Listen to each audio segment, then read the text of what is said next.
Hello everybody, no special intro for this one because we have finally reached the finale of the live action series produced by BBC for Merlin, for this installment of Merlin Weekly of The Diamond of the Day, Part 2, where it kicks off where Part 1 ended, where it's all a culminating factor of the Saxons versus the Britons. The British? Yeah, the British. Sorry. The Saxons versus the British. With that whole stead being very, very intense in Camlin, Morgana and Mordred are moving in fast, trying to make sure they take out Arthur and rule over Camelot as if they've always been instructed to do so. However, the obvious happens, where Merlin in his old man disguise shows up and electrocutes the Saxons, and then sends Athuzza away from the battle to then also just annihilate and destroy every single fucking Saxon that wasn't touched by a Camelot knight. Like, everyone is put down by Merlin's intense power that he's never showcased in such a ferocity since he dispatched Nimue long ago. It was completely compelling and awe-inspiring. Like, oh my fucking god, I could have watched that scene go on loop for hours. But that whole thing of a culminating factor also had some other people in fight scenes, like Guinevere was put into a fight scene, so it's like, hey, Gwen's useful, she's here, let's have her kill somebody. In any case, though, Mordred ends up finding Arthur. They both have blades that were made from dragon's fire. I was going to mention that in part 1, but I figured that was stupid enough as is to just make this whole stupid death of Arthur happen in such a very contrived way into the stupid mythos the way it has. But, yeah, 2 swords made from dragon's breath. And Arthur gets stabbed by Mordred's, where the tip is now inside him. Giggity, giggity.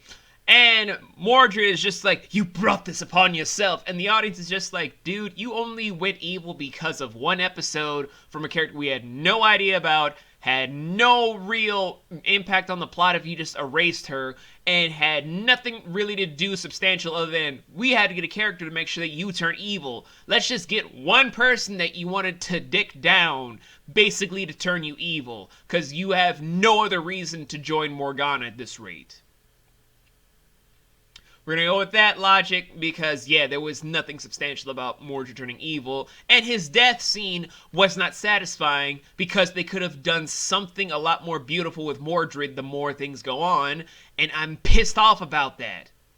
So, with Mordred dead and Arthur mortally wounded, Old Man Merlin finds this after knocking Morgana around senselessly during the Battle of the Saxons and killing off the rest of the Saxons, and Camelot is just like, woo, we won! But we don't know where our king is.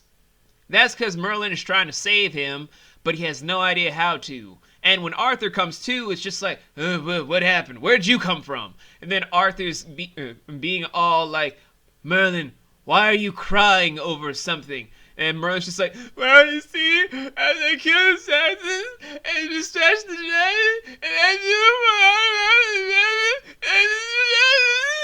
and then Arthur is just like, dude, you weren't the one that did all that. That was the sorcerer.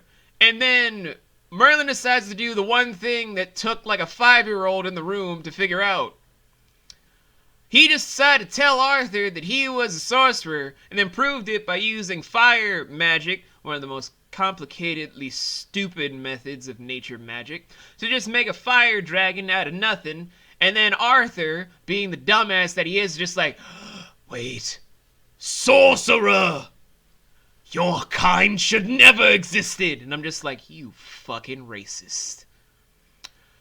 Magical people deserve to exist, goddammit! Stop being fucking racist! I'll admit, that whole thing with Arthur's whole hatred for magical people, just like what Uther had for magical people, that kind of hit me a little bit because obvious fucking reasons. But I will not dread on that for right now, because we have more important things than Arthur the racist. We have to do the whole thing of how can we save Arthur from this plot-contrived reason that he's dying of a blade made from dragon's fire. The answer is going to Avalon, where if you guys know Arthurian lore, we all know what that means. But at the same time, Arthur is just going around being his usual racist self, even just going to Gaius, who just happens to now be important to the narrative, just like, we need to make sure that you're safe, my lord. I know, but I want Merlin gone. He shouldn't exist. I don't want him around my people. It's like, you fucking racist. But still, he then decides to mellow out a little bit when Gaius points out the obvious of, who do you think has been saving your fucking ass all these years? Who do you think has been doing all the legwork to make sure that your fucking kingdom was safe while you were just being an asshole? Who was the one that made sure that every single right decision was followed to the T while you were busy just beating your dick in your fucking chamber? It was Merlin, you stupid fuck. So be appreciative or sit the fuck down. That's at least how I felt about the whole situation because, well, yeah, Arthur had no real fucking reason to be this goddamn racist for a man that did everything for him. He literally wasted more time being racist throughout most of this episode thanks to his goddamn sword wound that made no fucking sense than being appreciative of the fact that someone with magic was willing to go through all this without any sort of semblance of looking for credit to save the king. Even Uther, to a certain extent, was being saved by Merlin. So at that rate, you should honestly have been more thankful, but apparently, racism won out for a majority of the fucking episode. Where Merlin saves Arthur from some Saxons. Arthur's gonna be like, you fucking lied to me. And then all this sort of stuff culminates into small scenes of him finally mellowing out to where he's just asking, why was he being a servant? Why was he doing this, that, and the third thing? Why doesn't he just use magic? And it's like, dude, why does this fucking matter? You are dying. Shouldn't you be asking important questions just like, what other methods could be used to save your fucking life? What if he could just, I don't know, call the dragon to try and do something to save him? Or do something of that matter of a plot convenience or a MacGuffin, for fuck's sake, to make sure everything was culminated into a better faction? No? Gonna do all this sort of stuff because you feel fucking hurt that someone decided to hide their identity because of your goddamn law to kill anyone magical no matter what the circumstances? Okay, we're gonna focus on that one, you goddamn asshole. But yeah, I understand. Shell shock. Gotta build the whole entire drama for reasons on end. But I would rather have focused more on Morgana being unhinged because she had no idea where her half-brother, and Emrys were after the battle was over, because she was choking bitches left and right with magic, going on an unhinged rampage, trying to murder everyone in sight, and then still having Eira,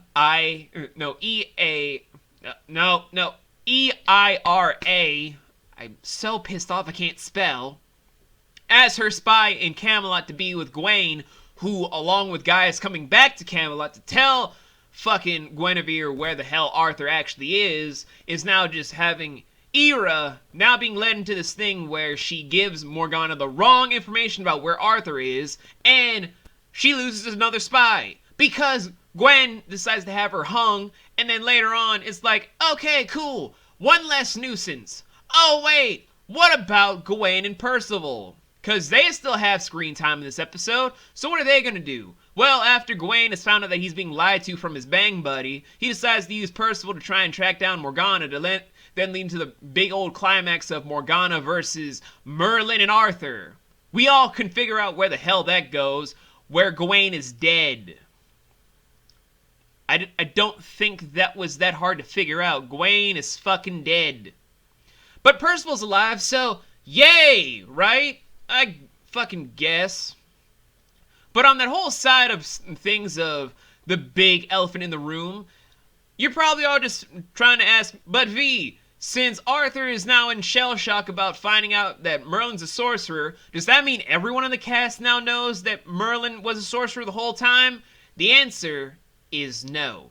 The only people that end up finding out about Merlin's secret, as I will get into for the final analysis, is that the only people that now knew from the original cast were, and I follow, Arthur, Gwen, Morgana, the ghost of Uther, obviously Gaius, and Lancelot, who was moved into being a regular for about a minute. That is all who knew, aside from Arthur's uncle, but we don't count him because he was only there for about a hot second and then was just gone, because he's dead.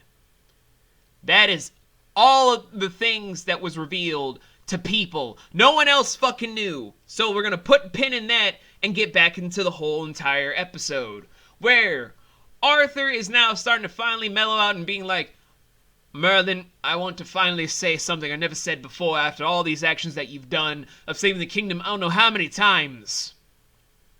Thank you.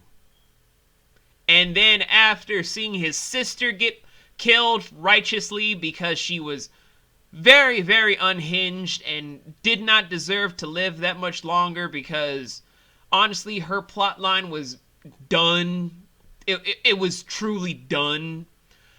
We then have to close out the entire series with first Arthur and Merlin on the back of the Great Dragon to the coastline to where Avalon is, so that Merlin can send him there so that he can be in an eternal sleep until Britain needs their king again. And then the Great Dragon leaves with the most touching dialogue I've ever heard in a finale that honestly made me almost cry. Like, not the final scene, just the final words from the dragon, because when you take that whole connotation into John Hurt being dead today, this is the most beautiful send-off to a future demise that John Hurt was honestly on his way to from his old age. It was so beautiful to just hear this, opposed to when he was the Doctor in Doctor Who, or when he was Gilliam on Snowpiercer. This was the most beautiful way to instrument why he is still so important into the consciousness as an actor and as someone in a story this compelling. And why all of these actors should be praised for what they've done on the BBC. After the Great Dragon is gone, though, Merlin throws the sword where his girlfriend, the Lady of the Lake, is holding on to Excalibur. And Merlin had to send Arthur to Avalon to then just be put into an eternal sleep until his time is needed. After which, Gwen is now deemed the official successor of Camelot, where now peace can finally be restored to where man and magical can live side by side with people, basically. Where bans can be lifted, joyous dances can be held in the streets, and since Morgana is no longer around, everything is now unified under one united kingdom, which is now, of course, Britain. Well, until Brexit happened, but whatever. And to culminate into how Merlin's whole thing and the whole story ends, it's that it's now, I would say, modern day. Well, modern day for them, it was like the late 2000s, where Merlin is now super fucking old and forever waiting for his best friend to reawaken and come back to save Britain. And he's still fucking waiting in this connotation of the series.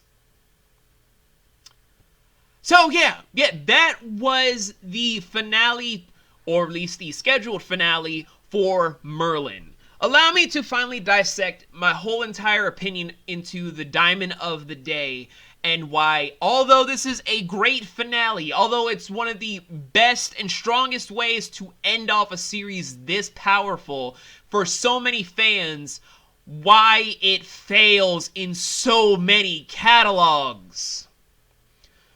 First and foremost, like I said before about Mordred's whole sudden transformation into being an evil villain, they made no sense to the whole thing.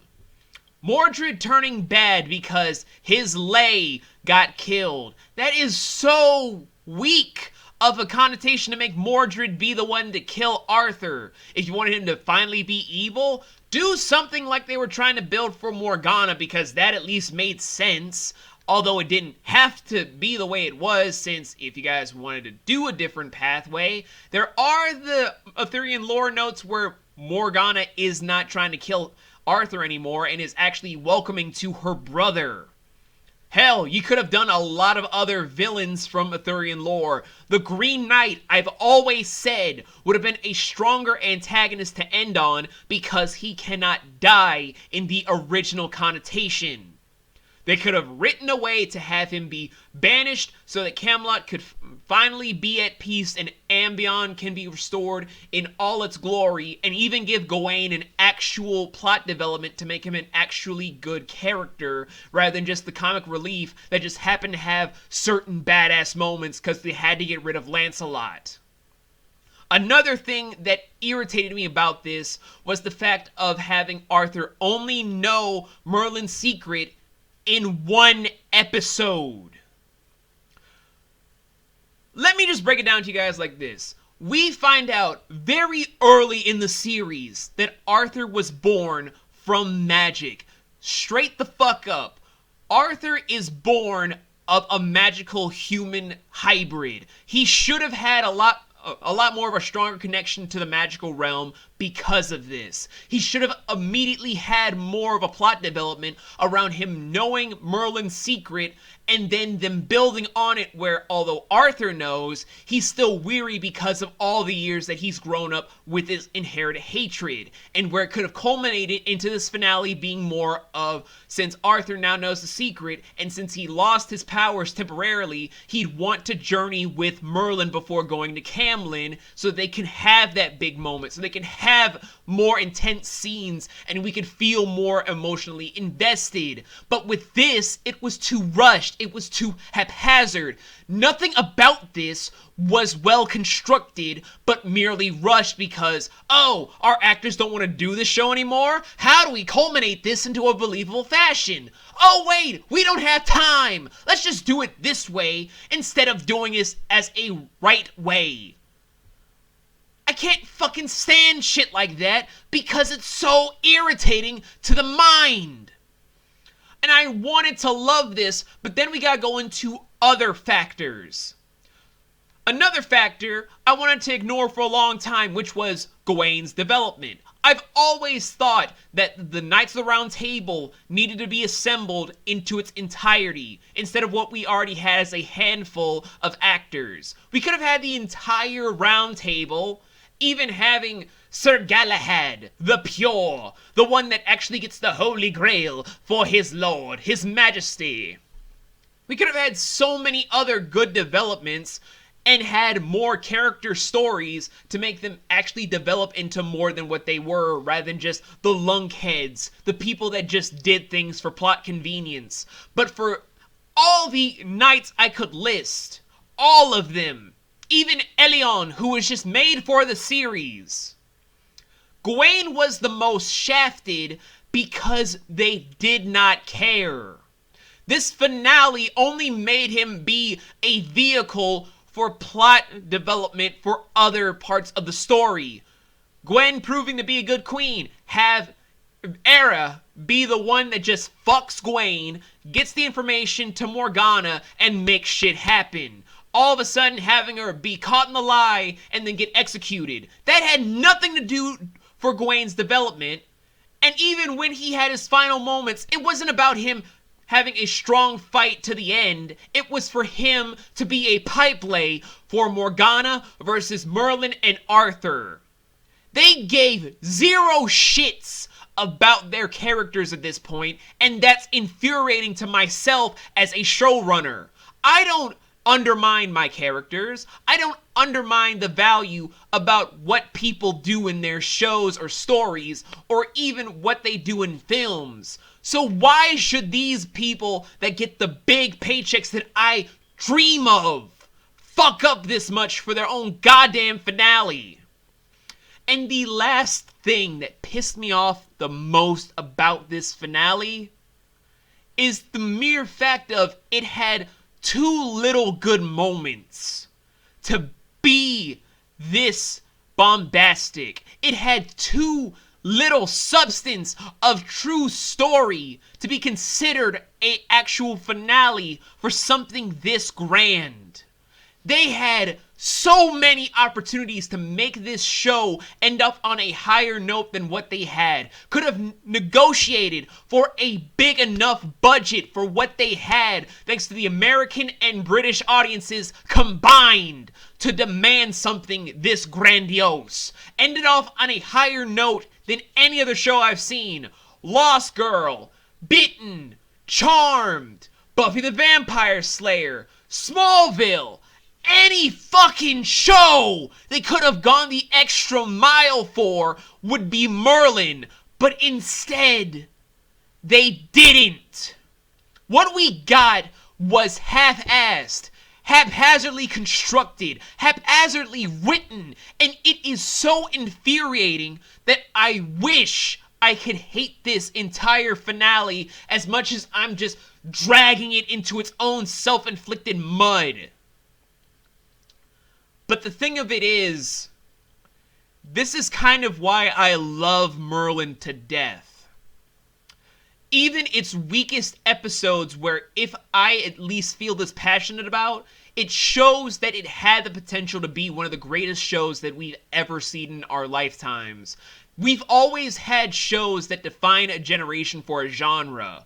And for this to be the Sword and Sorcery show would have been the greatest mark in history for us all. If Smallville was the actual good mark into what we consider TV shows for superheroes, because you cannot say that Arrow, The Flash, Supergirl, or even Gotham would be a thing. I'll even throw in Legends of Tomorrow would ever be a factor without Smallville's being in existence. I don't care how people feel about that show. It's a defining mark into how to make an original origin story for your character and a more compelling route than what was made in the source material. And you can argue that is a mark of superhero sort of genres for our generation.